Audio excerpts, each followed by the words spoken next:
साधारण नहीं है। क्या लिखा गया? उत्तम कुल पुलस्त कर राती, ब्राह्मण और ब्राह्मणों में भी सर्वश्रेष्ठ ब्राह्मण। और राम जी क्षत्रिय मैंने श्रेष्ठ है। राम जी के अयोध्या में केवल एक सोने का महल है, कनक भवन। और रावण का एक महल नहीं है, पूरी लंका है सोने की। रावण के 10 सन हैं और राम जी के बधाई खोपड़ी में भी कहीं टिकते हैं। रावण के 20 हाथ और राम के 2 हाथ। राम जी वेदाध्ययन करने गए, बाबा ने लिखा गुरुग्रह पढ़न गए रघुराई अल्पकाल। लेकिन रावण के लिए तो प्रमाणित है 4 वेद 6 7 18 पुराण और त्रिकालदर्शी। मैं मानता हूं कि राम भगवान है और राम त्रिकालदर्शी नहीं, राम त्रिकाल की रचना करते हैं, लेकिन प्रमाणित कहीं नहीं है कि राम जी त्रिकालदर्शी है। वो ठीक है, दुनिया बचाते हैं, लेकिन बात तो लिखा पढ़ी की होती है ना। तो खूब कह दो हम ईमानदार हैं, 100% ईमानदार है, और चंदा लो और मैं लिखा पढ़ी गड़बड़ हो जाए तो तुम खूब गंगा जी में खड़े होके कह दो। अगर कागज कच्चा है और सवरे पी जाओगे, कलम तेज है और रजिस्टर पक्का है, तो कभी कोई दोष लगा सकता है। तो काम तो सब लिखा पढ़ी की होती है। रावण के लिए प्रमाणित है कि रावण त्रिकालदर्शी। रावण चलता था तो पृथ्वी हिलती थी, और राम जी तो चलते थे तो पृथ्वी तो राम जी को पकड़ लेती थी। उसी राम ने, इस बात का मतलब केवल इतना है कि उसी राम ने जो तन मन धन में कहीं टिकता ही नहीं, उसी राम ने रावण को एक बार सुना दिया। क्यों? राम जी का चरित्र बल मजबूत था, इसलिए राम ने रावण को एक बार से मार दिया। राम जी का चरित्र बल मजबूत था और रावण के चरित्र का पतन हो गया। ये वो रावण है जिसने नल पर मणिगिरी की पत्नी ब्रह्मा का सतीत्व नष्ट किया। और नल पर मणिगिरी किसके पुत्र हैं? कुबेर के। और कुबेर रावण का कौन है? बड़ा भाई। मां अलग अलग है, पिता तो एक ही है। तो जिसने अपने बड़े भाई के पुत्र की पत्नी का सतीत्व नष्ट किया, वो है रावण। लेकिन राम जी का चरित्र बल कितना मजबूत था कि जब जानकी जी के साथ विवाह होकर आ गया, और क्या में खुशहाली थी। जब तक राम ब्याह कराए, नित्य न मंगल बोल बधाए, लेकिन प्रसन्न नहीं थी केवल केकई। सभी प्रसन्न थी, केकई प्रसन्न नहीं थी। इसलिए नहीं कि राम जी का विवाह हो गया। इसकी नाराजगी का केवल एक कारण था कि मेरे राम जी का विवाह हुआ, राम जी को दूल्हा नहीं बनाते, मैंने दूल्हे के रूप में राम जी का दर्शन नहीं कर पाया। इसलिए थोड़ा दुखी थी और दशरथ जी से अनुनय विनय की कि महाराज जी तब तक तसल्ली नहीं होगी जब तक राम जी को दूल्हा नहीं बना लूंगी। तो अब दूल्हा तो तभी बनेंगे जब राम जी का दूसरा विवाह हो। अच्छा, उस समय बहुत विवाह की प्रथा भी थी।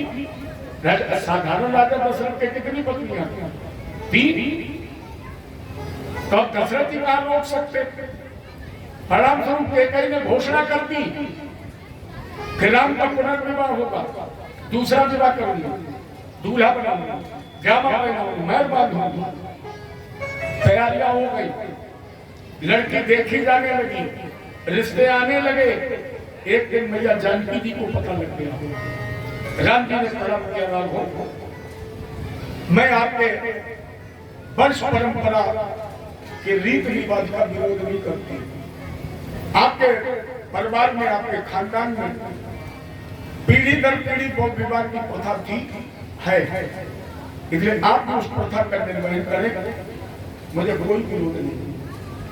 लेकिन एक आग्रह है, केवल आप इतना बता दीजिए जब आपका दूसरा विवाह हो जाएगा तो राम के जीवन में जानकी का स्थान क्या रहेगा, केवल इतना बता दीजिए। राम जी बोले शादी तो होने दो पहले, बात में बता देंगे। 10-5 दिन बीत गए। एक दिन कैकेयी ने राम जी का स्मरण किया। राम जी में मैया जानकी के पहुंचे, प्रणाम किया तो वही चर्चा शुरू हुई। राम जी यहाँ का रिश्ता आया है, इस राजा ने रिश्ता भेजा है। राम जी सुनते सुनते बोले मैया आप विवाह की तैयारी कर रही, ठीक है, हम अनुमति प्रदान करते हैं, लेकिन ये जो आपकी बहू है ना जानकी, ये बहुत पागल है। क्यों? बोले अभी विवाह हुआ नहीं। और जानकी जी हमसे पूछ रही है कि राम आपके जीवन में जानकी का स्थान क्या हुआ? मैया तब तो मैंने उत्तर नहीं दिया क्योंकि उस समय कोई साक्ष्य नहीं था, उस समय कोई गवाह नहीं था।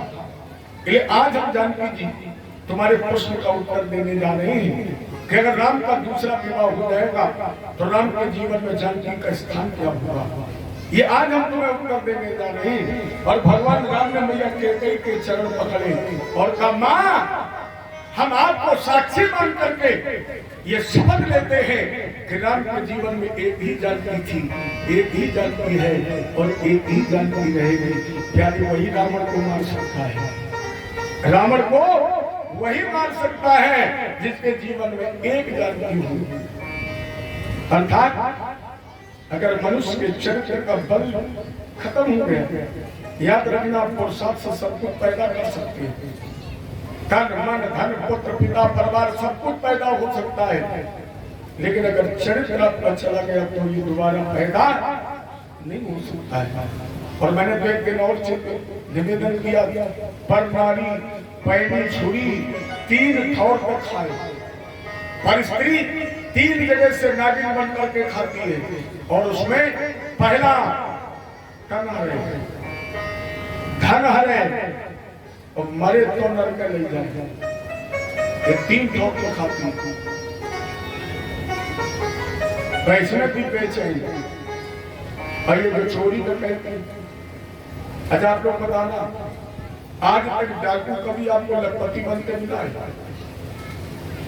एक घंटे में अरबों खरबों रुपए की डकैती डाल दी, कहीं आपको लखपति बना मिला है?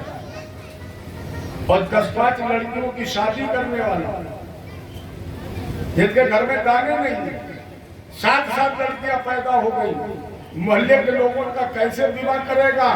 और मैंने देखा उन गरीब की लड़कियों की शादी अरबपतियों के यहाँ, वो अरबपति बन गई।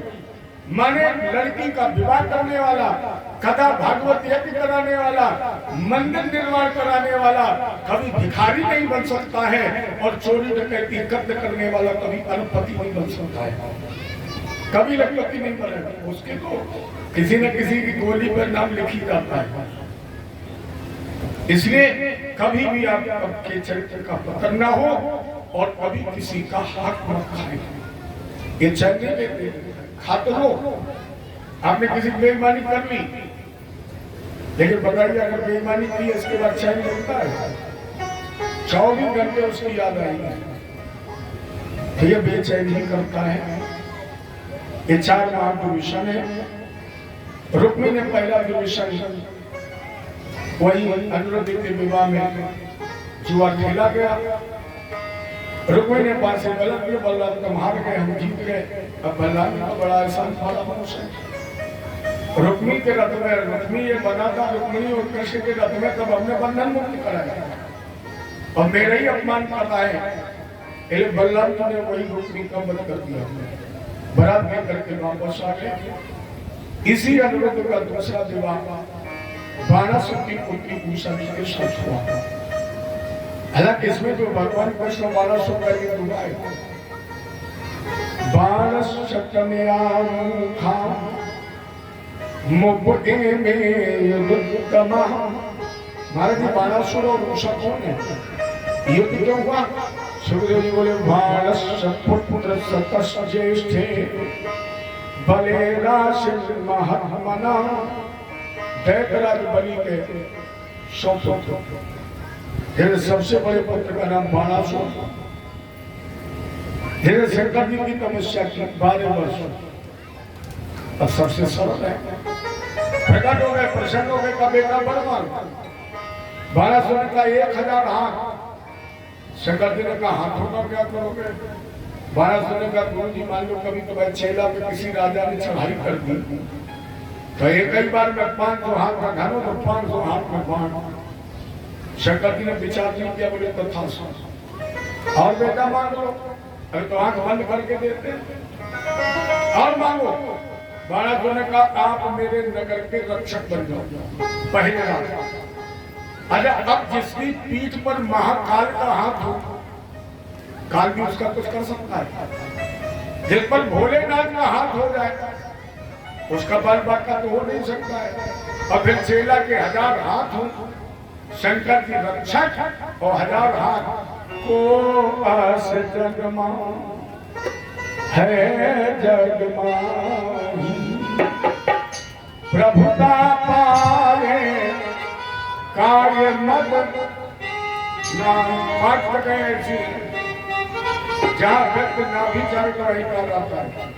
पहला बाहुबल, दूसरा धन बल, तीसरा पद बल, चौथा ज्ञान बल, पांचवा सम्मान बल।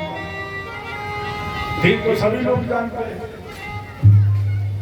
अगर बल ज्यादा हो, 10 गोली कंटा लाठी तमंचा वाले हो, देर लगती है।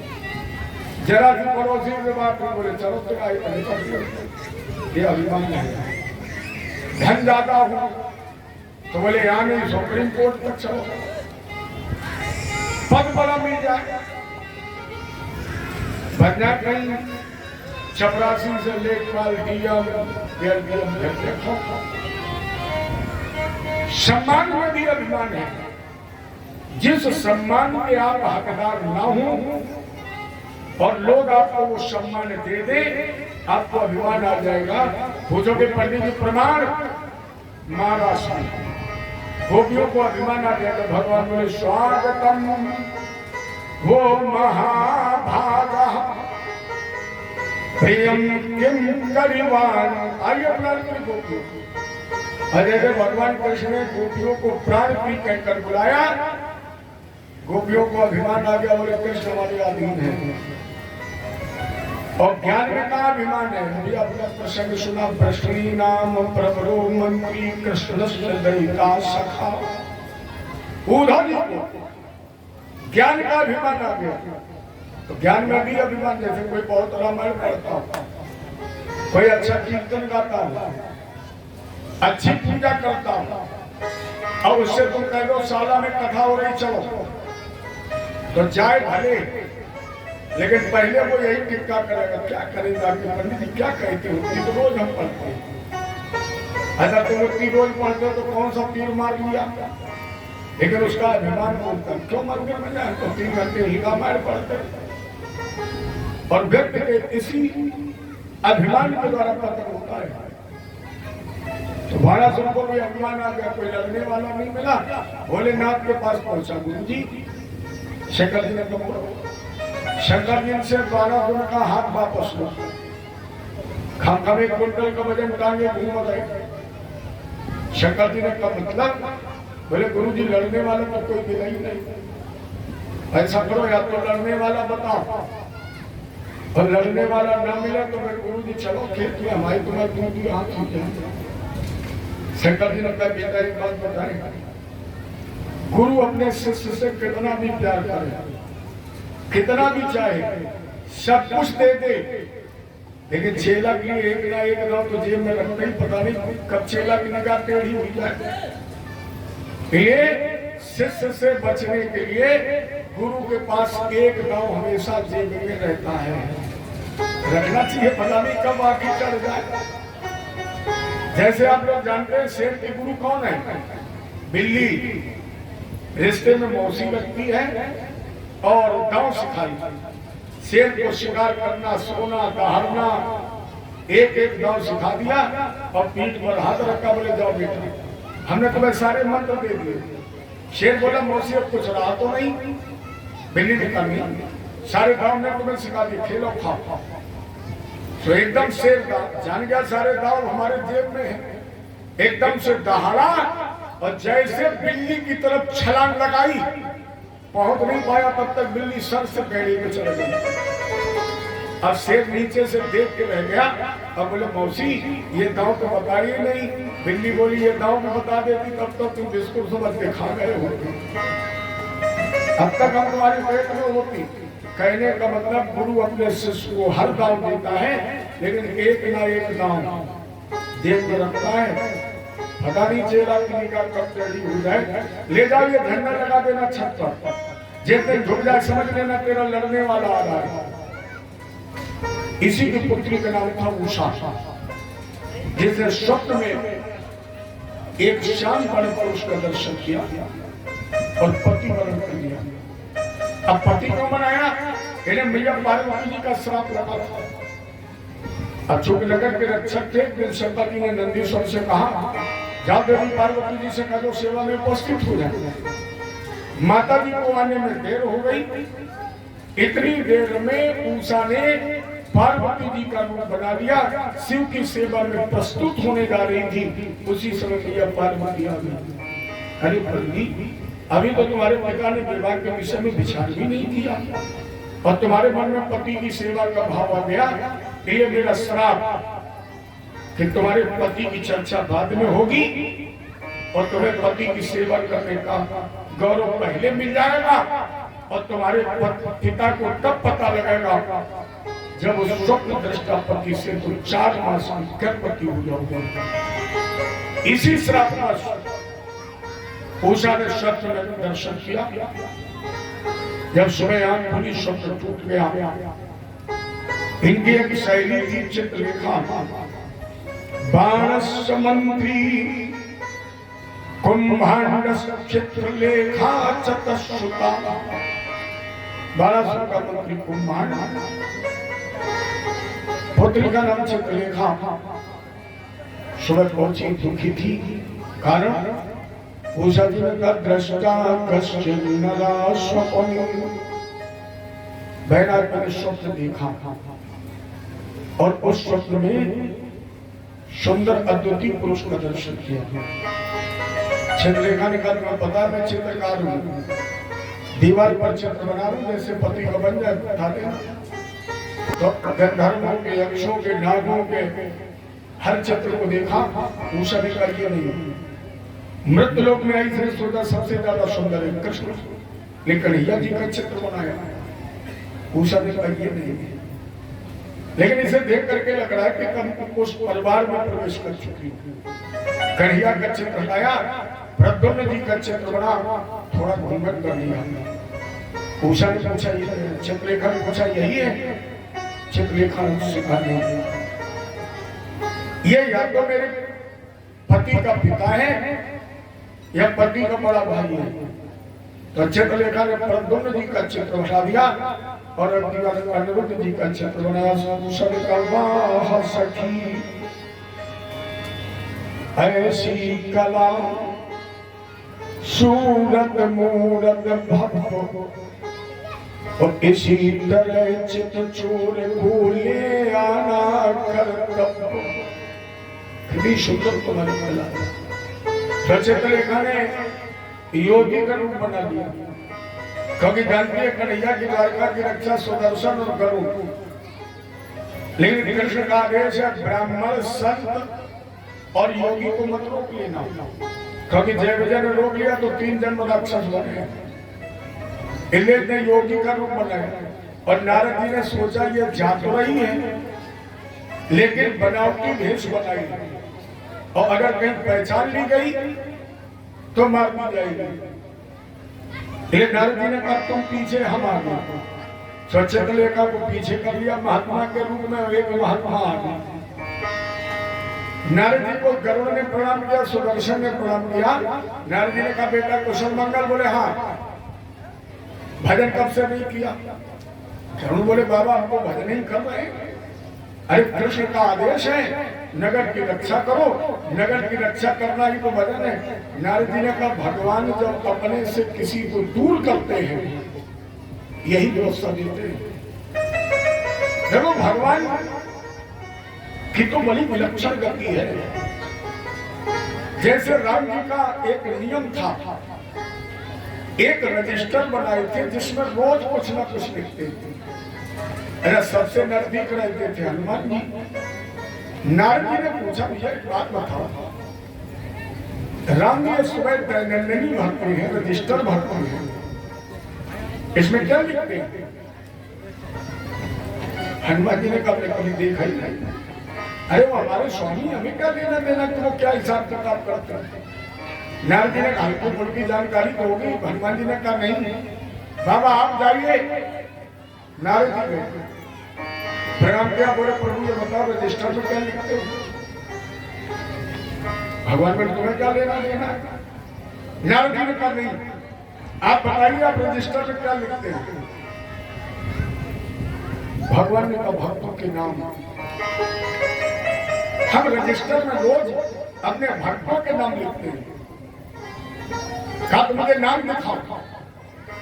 नारद जी ने जब नाम देखा तो भक्तों की लिस्ट में नारद जी का नाम सबसे ऊपर था, लेकिन उस लिस्ट में हनुमान जी का नाम कहीं नहीं था।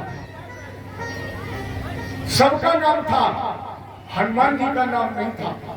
नारद जी का सबसे टॉप फर्स्ट में नाम था। नारद जी बड़े प्रसन्न हो गए, हनुमान जी के पास आए, बोले तुम्हारा भजन तो बिल्कुल बेकार है। क्यों? बोले टॉप 10 में तो छोड़ो, 100 में भी तुम्हारा कोई नंबर नहीं, हजारों में भी तुम्हारा नंबर नहीं। हनुमान जी ने अपने नंबर के लिए भजन थोड़ी किया है। अरे हमारा काम भजन करना है, नाम लिस्ट में लिखना न लिखना उनका काम, हमें क्या लेना देना। लेकिन एक दिन नारद जी की दृष्टि पड़ी कि राम जी रजिस्टर के साथ साथ एक छोटी डायरी और रखते थे, उस डायरी में भी नाम लिखते थे। नारद जी ने कहा ठाकुर ये बताओ रजिस्टर को देख लिया, इस डायरी में राम जी ने कहा ये पर्सनल डायरी है और पर्सनल दस्तावेज किसी को नहीं देखना चाहिए, अपना काम करो।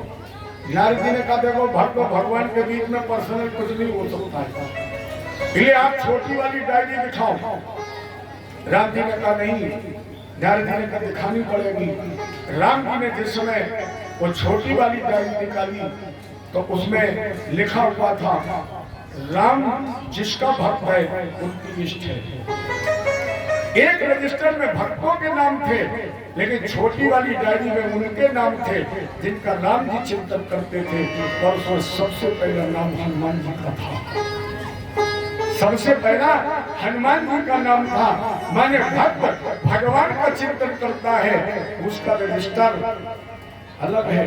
लेकिन कुछ भक्त ऐसे भी हैं जिनका चिंतन जैसे हनुमान हुए, जैसे भरत हुए, इनका नाम तो स्वयं भगवान जपते हैं, भगवान जपते हैं। वो रजिस्टर अलग है, तो भगवान की तो बड़ी विलक्षण गति है। भक्त तो सभी हैं। नारद जी ने कहा इसी तरह धोखा खा गए तुम भी खा जाओगे, बैठ जा भजन कर लो। तो एक तरफ जरूर बैठ गए, एक तरफ सुदर्शन बैठ गया और नारद जी ने देवदत्त नाम की वीणा के तारों को झनकारा। अब बोले सब लोग गाओ ताली बजा के, अरे श्रीमन नारायण नारायण नारायण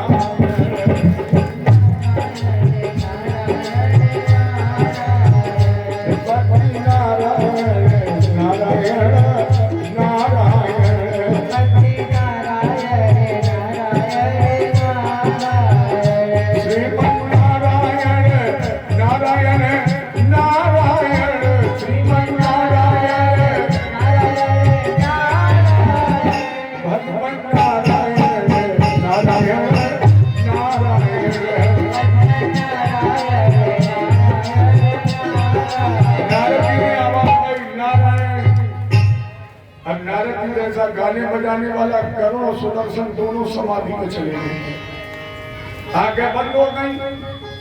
अब नारद जी ने चित्रलेखा की तरफ देखा, अब क्या करो, जाओ अंदर। चित्रलेखा अंदर पहुंच गई, सोते हुए अनिरुद्ध को आकाश मार्ग से उठाया और जब उषा के महल में पहुंचा दिया। नारद जी बोले अब भजन हो गया, पैदल चलो भजन हो गया। तो केवल नारद जी को पता था अनिरुद्ध कहाँ है। अच्छा, अपने यहाँ लोग कहते हैं दीवालों पे भी कान होते हैं। दूसरी बात, अच्छा कार्य होगा, शुभ कार्य होगा, धर्म का कार्य होगा, उसके लिए आपको बहुत मेहनत करनी पड़ेगी। आपको प्रचार प्रसार करना पड़ेगा, पर्चे बंटवाने पड़ेंगे, लोगों को बुलाना पड़ेगा। जो बैर मानते होंगे वो नहीं आएंगे। लेकिन अभी अगर यहाँ कोई खड़े होकर के एक फाइल कर दे, पर्चा बंटवाने पड़ेगा, किसी को बुलाना पड़ेगा।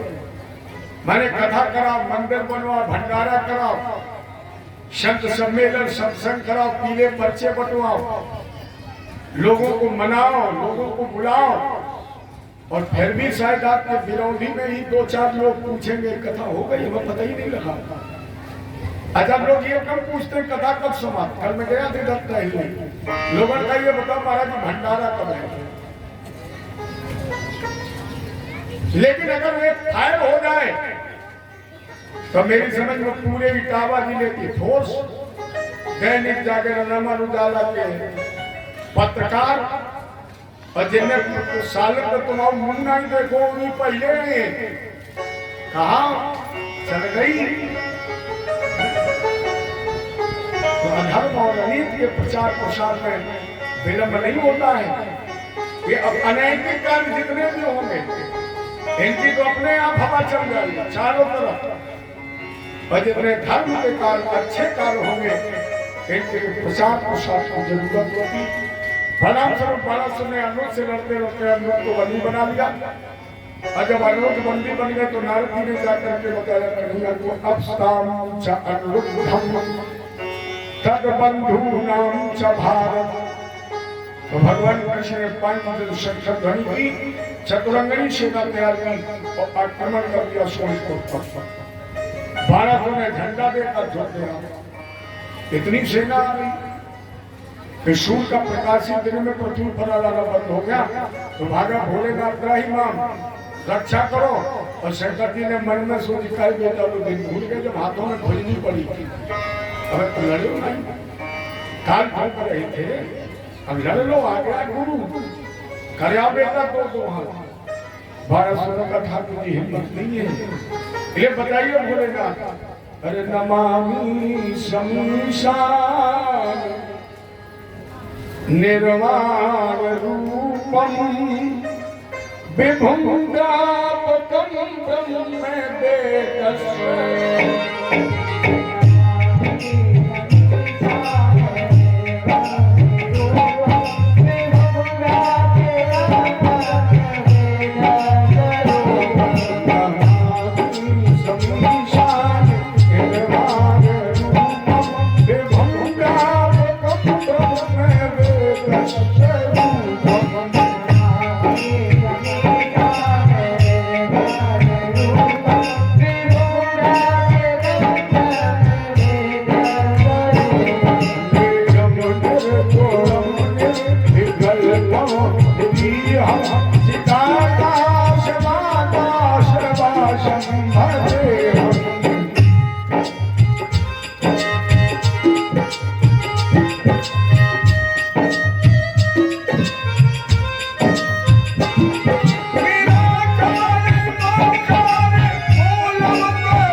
कालों के भी काल है।